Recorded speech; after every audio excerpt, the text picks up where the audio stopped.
দাম বলেন, আলুর দাম বলেন, চালের দাম বলেন, ডালের দাম বলেন, সামগ্রিকভাবে তো আমার কাছে মনে হচ্ছে ভালোই আছে। না প্রেক্ষাপটটা ভুলেই যাই। শেখ হাসিনা নামে যে এক মহিলা আমাদের দেশে এসেছিলেন, এটা আমরা অনেকেই ভুলে যাই।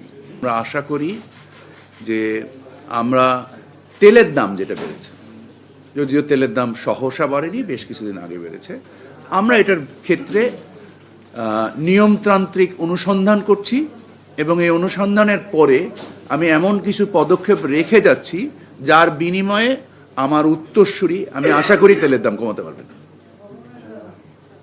আমরা বাজারকে বৈচিত্র্যকরণ করেছি, আমরা সরবরাহ ব্যবস্থাকে সরলীকরণ এবং সহজীকরণ করেছি, সামগ্রিক বিবেচনায় রাজস্ব ব্যবস্থাকে উপযোগী করে মানে মূল্য সহনীয় করার উদ্দেশ্যে রাজস্ব ব্যবস্থায় পরিবর্তন নিয়ে এসেছি।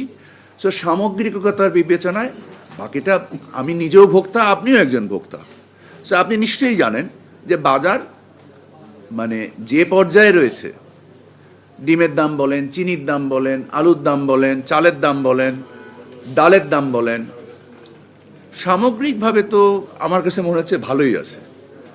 আর কখনো কখনো এমন হয় যে আমরা না প্রেক্ষাপটটা ভুলেই যাই। শেখ হাসিনা নামে যে এক মহিলা আমাদের দেশে এসেছিলেন, এটা আমরা অনেকেই ভুলে যাই, কেন জানি ভুলে যাই। এবং এই ভুলে যাওয়ার ফলে আমাদের ওই প্রেক্ষাপটগুলো মনে থাকে না বলে আমাদের কাছে মনে হয় যে না, এটা অবশ্যই আমাদেরকে প্রতিদিন উন্নত করতে হবে, আগামীকাল আজকের থেকে ভালো হতে হবে। এবং আমরা আশা করি যে ব্যবস্থা আমি আমার উত্তরসূরির জন্য রেখে যাচ্ছি, উনি ইনশাল্লাহ এটাকে আরও ভালো করতে পারবেন। কারণ মৌলিক কাঠামোগত এবং সাংস্কৃতিক যে পরিবর্তন আমরা আনতে পেরেছি, যে সামগ্রিকভাবে আমরা যে কাজ করেছি, এই যে একটা সংস্কৃতি তৈরি হয়েছে, যে আগে যেটা হতো শেখ হাসিনার ডাইরেকশনে এস আলম অথবা বাংলাদেশের চিহ্নিত কিছু ব্যবসায়ীর হাতে এই সমস্ত ব্যবসা নির্দিষ্ট ছিল। এখন প্রধান উপদেষ্টার দপ্তর থেকে এই ধরনের কোনো নির্দেশনা আমরা পাই না, আমার কাছ থেকে সচিব মহোদয় কোনো নির্দেশনা পান না। সো সামগ্রিকভাবে আমরা যে একটা বৈষম্যহীন ব্যবস্থা তৈরি করার চেষ্টা করেছি, তার ফলে প্রচুর ট্রেড ইনক্লুশন হয়েছে।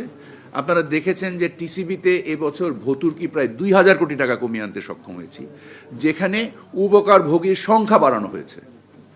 সো আপনারা যদি দপ্তর সংস্থাগুলোকে দেখেন, সামগ্রিক বিবেচনায় আমাদের ব্যর্থতা নাই এটা আমি বলবো না, আমরা আরও বেশি কাজ করা দরকার ছিল, আরও বেশি হওয়া দরকার ছিল, আমার অনভিজ্ঞতা ছিল, সকল কিছু মিলিয়ে। তবে আমার প্রচেষ্টা এবং আকাঙ্ক্ষার কোনো শেষ ছিল না।